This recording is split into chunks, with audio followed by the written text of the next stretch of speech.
어제 가나안의 왕 그 야빈의 지배 아래서 고통 가운데 이스라엘 백성이 부르짖고 하나님께서 그에 응답하셔서 그 여선지자인 그 드보라를 사사로 세우시는 이야기를 나눴습니다. 이제 오늘 그 나머지 어떻게 그들이 승리를 이루는가 하는 이야기죠. 그를 돕는 동역자로 바락을 세우셨고 이 바락이 정말 스불론과 납달리에 있는 그 지파들을 10,000명을 불러서 이 전쟁을 치르게 하는 겁니다. 그들이 하나님의 말씀을 의지하고 전쟁에 임하기는 합니다만 외적인 능력으로는요 절대 야빈의 그 군대 그 시스라를 이길 수가 없는 겁니다. 군사력으로 보나 조직력으로 보나 기술로 보나 이스라엘과 또 이들 사이에는 너무 큰 갭이 있는 것이죠. 그들이 가진 능력은 우리가 볼 때는 이스라엘을 이미 압도하고 남는 겁니다. 20년 동안 그 야빈의 압제에 시달린 이스라엘이 변변한 무기가 있었겠습니까? 그런 것을 허용할 리가 없죠. 자기가 먹을 것조차도 제대로 누리지 못하고 그들에게 다 빼앗기며 살았는데 어떻게 적과의 싸움을 준비하면서 또 그들과 싸울 수 있는 그런 전투력, 그런 훈련을 할 수가 있었겠습니까? 드보라가 뒤에 노래에서도 이야기하죠. 그 10,000명의 군사들 중에 칼과 방패를 제대로 갖추기는 했었느냐. 그런 것도 갖추지 못하고 이 싸움에 지금 임하고 있는 겁니다. 어찌 보면 아무것도 없는 이스라엘, 가나안 최고의 군사력 병기를 가진 철병거 900승을 소유한 이 야빈, 이것은 계란으로 바위를 치는 것이고요. 어린아이와 어른의 싸움과 같은 것입니다. 승산은 이미 없는 겁니다. 그런데 이 전쟁이 승리할 수 있는 이유가 있는 것이죠. 바로 하나님께서 이 전쟁을 주관하시고 내가 너의 손에 붙여주신다. 하나님의 약속이 있는 전쟁입니다. 그러면 그 말은 이 전쟁은 누가 주관하느냐? 하나님이 하신다. 하나님이 하시면 하나님이 이루시는 것이죠.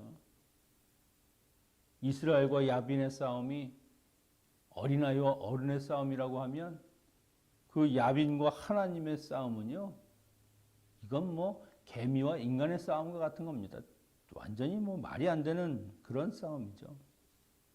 일반적인 전쟁의 승리는 전투력에 달려있지만 하나님이 함께 하시면 그것은 전투력과 아무 상관이 없습니다. 인간의 능력은 거기서 아무 일도 하지 못한다는 것이죠. 하나님이 이렇게 말씀하신 전쟁, 이미 승리가 약속된 전쟁, 드보라와 바락은요, 하나님의 말씀대로 그 다볼산에서 군사 10,000명을 모았습니다. 그런데 이것을 적의 첩보를 맡은 사람이 그들에게 전하죠. 그래서 시스라가 이 철병거 900승을 끌고 기손강으로 집결하게 되는 겁니다. 아마 시스라가 생각하기에는 전투에 능한 우리의 병사들, 이 철병거가 평지에서 싸움을 하게 된다면 이미 승산은 우리에게 있다. 아마 자신만만한 그런 모습으로 이 전쟁에 참가했을 겁니다. 그런데 이미 이것은 하나님의 계획에 다 있는 것이죠. 이에 드보라가 자기 병사들에게 이렇게 외칩니다. 바락에게 이르되 일어나라. 이는 여호와께서 시스라를 내 손에 넘겨주신 날이라. 여호와께서 너의 앞서 나가지 아니하시느냐 하는지라. 이에 바락이 10,000명을 거느리고 다볼산에서 내려가니. 일어나라.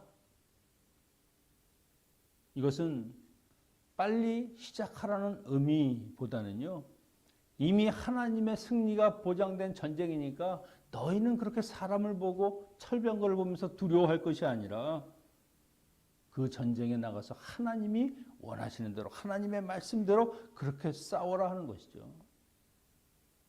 얼마나 두렵겠습니까? 과연 이것이 승리할 수 있을까? 그런데 이날은 하나님이 앞서 행하시며 하나님이 그 전쟁을 이미 다 주관하신다는 겁니다. 하나님이 어떤 분이십니까?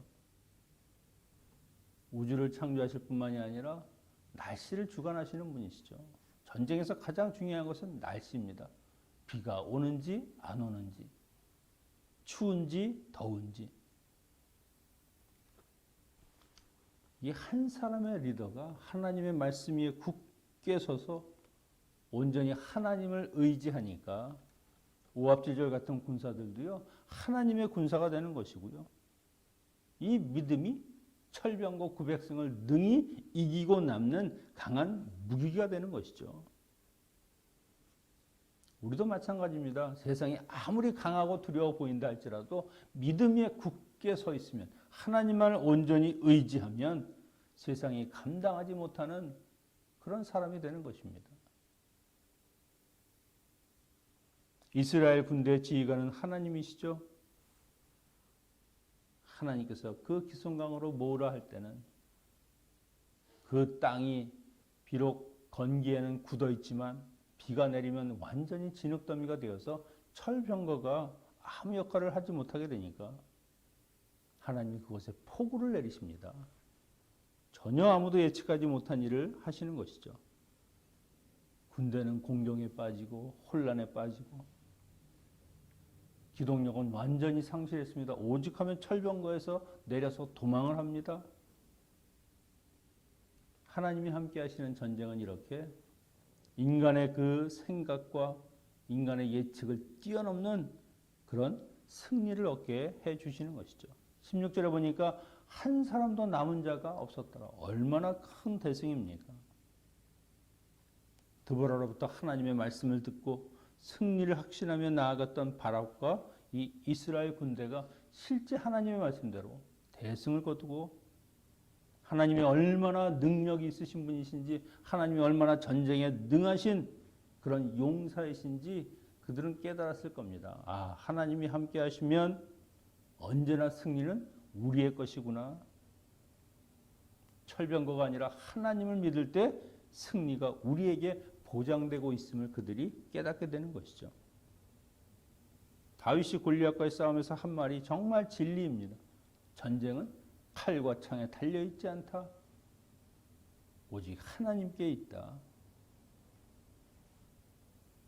여러분, 그래서 우리가 하나님의 일을 할 때 혹은 세상 가운데 살아갈 때 나는 능력이 없지만 하나님이 함께 하심을 믿고 그 모든 세상과 싸워서 나가야 하는 것이죠. 내게 달려있지 않기 때문에, 하나님께 달려있기 때문에 하나님을 믿고 나아가느냐 그렇지 않느냐, 그것이 가장 중요한 겁니다. 우리의 사명, 또 우리가 맡은 이 모든 일들은요, 하나님을 의지할 때 하나님께서 약속하신 대로 이루어 주시는 것이죠. 그래서 분명한 것은 이런 믿음, 이런 신앙, 이것이 필요합니다. 아무리 내가 잘 가지고 아무리 많은 것을 갖췄다 할지라도 이 믿음이 없으면, 하나님에 대한 신뢰가 없으면 결국 우리가 이룰 수 있는 것은 별로 없는 겁니다. 믿음이 없이는 하나님을 기쁘시게 하지 못하는 이유가 무엇입니까? 아무것도 이룰 것이 없기 때문이죠. 결국 이 기손강에서 전투는요, 믿음의 싸움입니다. 믿음의 싸움. 하나님을 믿고 싸우느냐, 그렇지 않느냐. 분명한 것은 하나님이 이루어 주신다는 것을 우리가 믿고 나아가는 것이죠. 17절 22절에서는요, 아주 특이한 이야기를 좀 합니다. 이 시스라의 죽음에 관한 이야기를 좀 상세하게 설명하고 있는데요. 기손강에서 이스라엘 군대가 대패하여 그 장관 시스라는 급히 도망을 가죠. 그런데 이는 겐 사람 헤벨의 집으로 피신하였다. 이 겐 사람 헤벨은요, 야빈과 친분이 두터웠던 사람 같습니다. 그래서 거기에 가면 그래도 도움을 받을 수 있지 않을까. 그런데 이것은 군사들이 도망가는 그 하솔 지역과는 반대쪽입니다. 이곳에 가면 오히려 자기를 쫓아오는 사람이 없지 않을까 하는 그렇게 머리를 쓴 것이죠. 배고픔과 갈증이 심했는데 거기에 갔더니 야일이라고 하는 여인이 그를 극진히 적대합니다. 우유를 먹이고 따뜻한 이불로 덮어주고 시스라는 그 안도감에 깊은 잠에 빠져들죠. 거기서 야엘이 시스라를 죽이는 일을 하게 되는 겁니다. 시스라 편에서 보면은 이렇게 하나님을 의지하는 것이 아니라 인간을 의지하고 거기에 몸을 숨기고 거기로부터 안전을 도모하려고 했다는 것 자체가 어리석은 일이죠.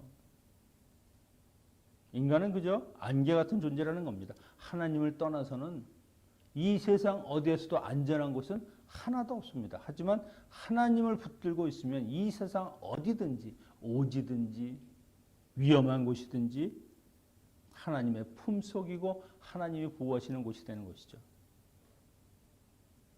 여기서 야엘이 시스라를 죽인 후에 바락이 달려오죠.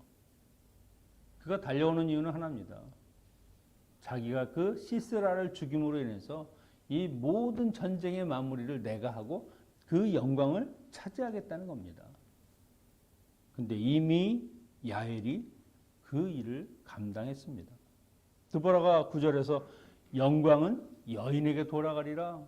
내가 하나님을 온전하게 믿지 못하니까 그 불신앙 때문에 전쟁은 내가 할지 모르지만 마지막 그 시스라를 죽이는 일은 내 몫이 아니다. 그 여인이 바로 이 야엘이 되는 겁니다.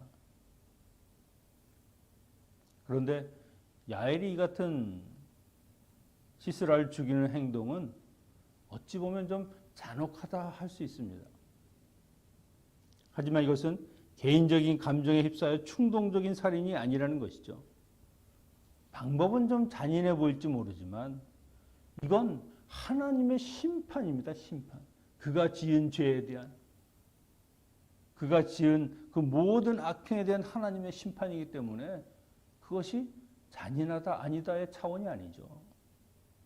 이보다 더한 것으로 그가 죽어도 할 말이 없는 겁니다. 그만큼 그 죄의 무게가 가중된 것이죠. 5장에서 드보라의 노래에서 이 야엘의 행동을 이렇게 이야기하죠. 다른 여인들보다 복받을 행동으로 모든 집안에 있는 여인보다 그 여인이 축복을 받을 것이다. 이것이 하나님의 평가입니다. 그 여인의 행동을 하나님께서 의롭다. 그렇게 이야기하는 것이죠. 왜냐하면 그 여인은 하나님의 공의, 하나님이 해야 될 그 일을 자기가 행한 겁니다. 백성을 괴롭히는 악한 세력을 단호하고 용기 있는 행동으로 그렇게 마무리하고 하나님께 영광을 돌렸다고 하는 것, 이스라엘은 완전한 승리의 그 정점을 찍었다고 하는 것이 이 여인의 행동에 대한 하나님의 평가라고 하는 것이죠. 드보라와 야엘, 야엘의 이름의 뜻은 들염소입니다. 염소. 드보라는 꿀벌. 하나님께서 이 가나안 젖과 꿀이 흐르는 땅이라고 한 것은 바로 이 야엘, 들염소와 이 꿀벌, 이 두 여인에 의해서 그 복잡하고 혼합하고 고통이 가중되었던 그 땅이 하나님이 약속하신 젖과 꿀이 흐르는 땅으로 바뀌게 되는 것이죠. 남자냐 여자냐 이것에 상관없이 하나님을 신실하게 따르는 믿음의 사람들을 통해서 하나님이 일을 하시는 겁니다. 우리가 분명히 알아야 할 것은 나의 여건과 조건이 아니라 오직 하나님을 신실하게 믿고 따라가는 그 믿음으로 사는 삶, 그것이 우리가 하나님 앞에 온전히 나아가야 하는 그런 신앙의 모습이라고 하는 것이죠. 거기에 하나님께서 자녀의 행복도 주시고 자녀에게 기쁨과 안식도 허락하여 주시는 것입니다.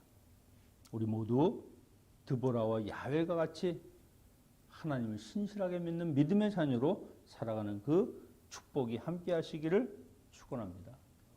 기도하겠습니다. 아버지 하나님, 드보라를 통해서 또 야훼를 통해서 하나님의 공의와 하나님의 뜻, 하나님의 섭리를 우리에게 알려주시니 감사합니다. 특별히 우리의 삶에 하나님을 믿는 믿음이 날마다 더 굳세어지게 하시고 그 믿음으로 세상 가운데서도 어떤 어려움이나 아픔이나 고통이라 할지라도 능히 싸워 이길 수 있는 하나님의 자녀들이 되게 하여 주시옵소서. 오늘도 이 아침에 하나님 앞에 기도하고 간구하는 우리의 목소리를 주님이 경청하여 주시고 하늘의 귀한 곳으로 응답하여 주시는 복된 이 아침이 되게 하여 주시옵소서. 이 모든 말씀을 우리 주 예수 그리스도의 이름으로 기도하옵나이다. 아멘. 주기도문을 마치겠습니다.